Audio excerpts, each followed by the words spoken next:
যদি টেনে টেনে দেখেন তাহলে কিছুই বুঝবেন না। এখানেই হচ্ছে সবকিছু মূল, এখানেই সবকিছু। এখানে যদি ভালোভাবে দেখেন তাহলে আপনারা এই জায়গায় কখনো আটকাবেন না, এই জায়গায় কোনো দুর্বলতা থাকবে না। তো এই জায়গাটি ভালোভাবে দেখেন আমি কিভাবে তারগুলো কানেকশন করলাম। হ্যালো ভিউয়ার্স, আসসালামু আলাইকুম। জিহাদ ইলেকট্রিক চ্যানেলের পক্ষ থেকে আপনাদের সবাইকে শুভেচ্ছা ও অভিনন্দন। তো আজকে আমার ভিডিওর বিষয়টি হচ্ছে সোলার চার্জ কন্ট্রোলারের সাথে আমরা কিভাবে সোলার প্যানেলের তার, ব্যাটারির তার এবং বাসাবাড়ি থেকে যে তারগুলো আমরা টেনে এনেছি সেই তারগুলো কিভাবে কানেকশন করব সেই পুরো বিষয়টি আপনাদের সাথে পুরো ভিডিওতে আলোচনা করব। আমি আরেকটি ভিডিও আপলোড করেছিলাম সোলার কানেকশন বিষয় নিয়ে, সেই ভিডিওতে কিভাবে সোলার প্যানেলটি ভালোভাবে কানেকশন করতে হবে সহজ সঠিক পদ্ধতিতে, সেই বিষয়টি আমি সেই ভিডিওতে পুরোপুরি তুলে ধরেছি। তো সেই ভিডিওটি যদি আপনারা দেখতে চান আমি এই ভিডিওতে ডেসক্রিপশনে আপনাদেরকে দিয়ে দেব, আপনারা চাইলে সেই ভিডিওটি দেখে আসতে পারেন। তো এখানে আমি দেখাবো কিভাবে এই তারগুলো আমি ভালোভাবে কানেকশন করেছি। তো সেটি দেখতে থাকেন। যারা নতুন কাজ শিখতেছেন তারা যদি এটি দেখেন, তো এখানে যাদের দুর্বলতা আছে আজকে ভিডিওটি যদি কন্টিনিউ করেন তাহলে এখানে আপনাদের কোনো দুর্বলতা থাকবে না, আপনারা কাজটি সহজে সঠিকভাবে করতে পারবেন। তো আমি কিভাবে কানেকশনটি করলাম সেটা এখন পুরোপুরি আপনাদেরকে এক এক করে দেখাচ্ছি। তো দেখতে দেখেন আমি কিভাবে কানেকশনটি করলাম। তো ভিউয়ার্স, চার্জ কন্ট্রোলার তার কানেকশনের আগে আমাদের ব্যাটারিটি তার ভালোভাবে কানেকশন করে নিতে হবে। তো ব্যাটারিতে আমি তারগুলো কিভাবে কানেকশন করলাম সেটি দেখাচ্ছি। আগে দেখেন ব্যাটারির সাথে দুটি কেবল দেওয়া থাকে, একটি লাল কালার একটি কালো কালার। সেই দুটি তার আমরা কিভাবে কোন জায়গায় ভালোভাবে কানেকশন করব সেটি বলছি। দেখেন ব্যাটারিতে দুইটি চিহ্ন দেওয়া থাকে, একটি হচ্ছে প্লাস চিহ্ন একটি হচ্ছে মাইনাস চিহ্ন। যে জায়গায় প্লাস চিহ্ন আছে সে জায়গায় আমরা লাল তারটি লাগাবো, আর যে জায়গায় মাইনাস চিহ্ন সে জায়গায় আমরা কালো তারটি লাগাবো। তো সেটির আগে আরেকটি জিনিস লক্ষ্য করব, আমরা ব্যাটারিটা সবসময় সমতল জায়গায় বসাবো, ব্যাটারিটা যাতে কখনো উঁচু নিচু জায়গায় না থাকে সেটি আমরা খেয়াল রেখে কাজটি করব। আর তারগুলো লাগানোর পর এই নাটগুলো আমরা ভালোভাবে টাইট দিয়ে দিব যাতে কোনো অবস্থায় লুজ কানেকশন না থাকে।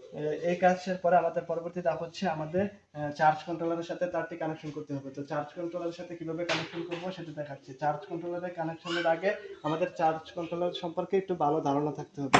তো দেখেন আমি চার্জ কন্ট্রোলার সম্পর্কে আপনাদেরকে দেখাচ্ছি।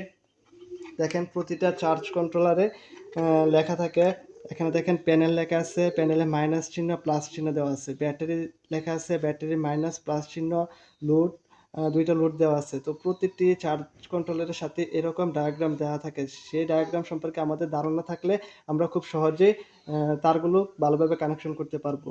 তো দেখতে পাচ্ছেন এখানে ডায়াগ্রামটি দেওয়া আছে, সেই ডায়াগ্রাম অনুযায়ী আমরা কাজটি করব। তো চার্জ কন্ট্রোলারটি আমরা এখানে আগে ভালোভাবে নাট দ্বারা টাইট দিয়ে নেব, তারপর আমি দেখাচ্ছি কিভাবে তারগুলো কানেকশন করলাম। দেখেন আমি চার্জ কন্ট্রোলারটি ওয়ালের সাথে ভালোভাবে সেটিং করে নিলাম। এখন আমি এক এক করে সবগুলো তার কানেকশন করব। তো কিভাবে কানেকশন করলাম দেখেন, ভিডিওটি যদি টেনে টেনে দেখেন তাহলে কিছুই বুঝবেন না। এখানেই হচ্ছে সবকিছু মূল, এখানেই সবকিছু। এখানে যদি ভালোভাবে দেখেন তাহলে আপনারা এই জায়গায় কখনো আটকাবেন না, এই জায়গায় কোনো দুর্বলতা থাকবে না। তো এই জায়গাটি ভালোভাবে দেখেন আমি কিভাবে তারগুলো কানেকশন করলাম। তো এক এক করে দেখতে দেখেন। এটি হচ্ছে ব্যাটারির দুটি কেবল, যে আমি ব্যাটারিতে কিভাবে কানেকশন করতে হবে সেটি দেখিয়েছি। এখন এই দুইটি তার কিভাবে চার্জ কন্ট্রোলারের সাথে কানেকশন করতে হবে সেটি দেখাচ্ছি। তো দেখেন আমি প্রথমে আপনাদেরকে ব্যাটারির ডায়াগ্রামটি দেখিয়ে নিয়েছি, সেই ডায়াগ্রাম অনুযায়ী আমি লাগাচ্ছি সোলার চার্জ কন্ট্রোলারের যে জায়গায় মাইনাস চিহ্ন আছে ব্যাটারি সেই জায়গায় আমরা এই কালো তারটি ব্যবহার করব। তো দেখেন আমি কালো তারটি ব্যবহার করতেছি।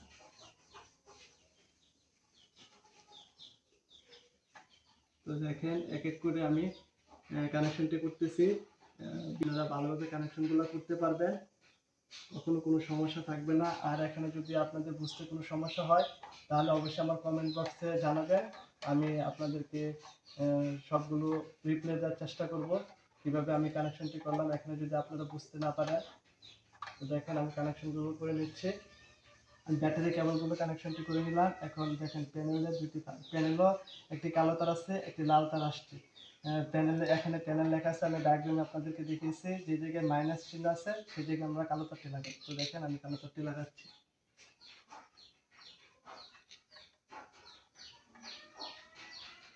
তো দেখেন আমি লাগিয়ে নিলাম ডায়াগ্রাম অনুযায়ী।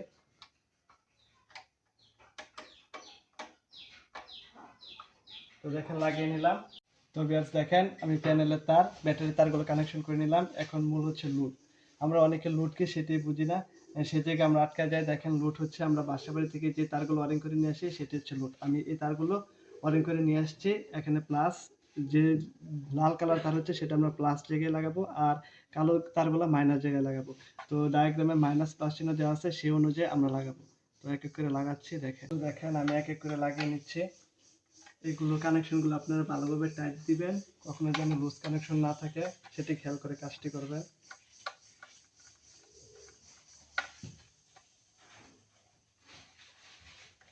দেখেন ভালোভাবে লাগিয়ে নিচ্ছি।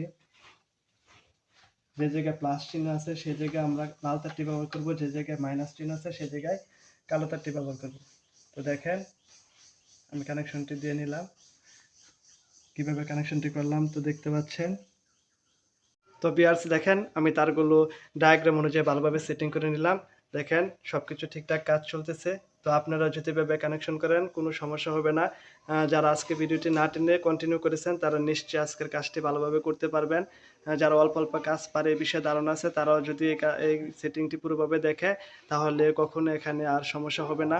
আজকের ভিডিওটি যদি আপনাদের কোনো প্রকার উপকার আসে তাহলে অবশ্যই একটা লাইক, একটি কমেন্ট করে যাবেন। আর যাওয়ার আগে আমার চ্যানেলটি অবশ্যই সাবস্ক্রাইব করে যাবেন। তো আজকে এই পর্যন্তই। সামনে আরেক ভিডিও নিয়ে আপনাদের সাথে হাজির হব। ধন্যবাদ।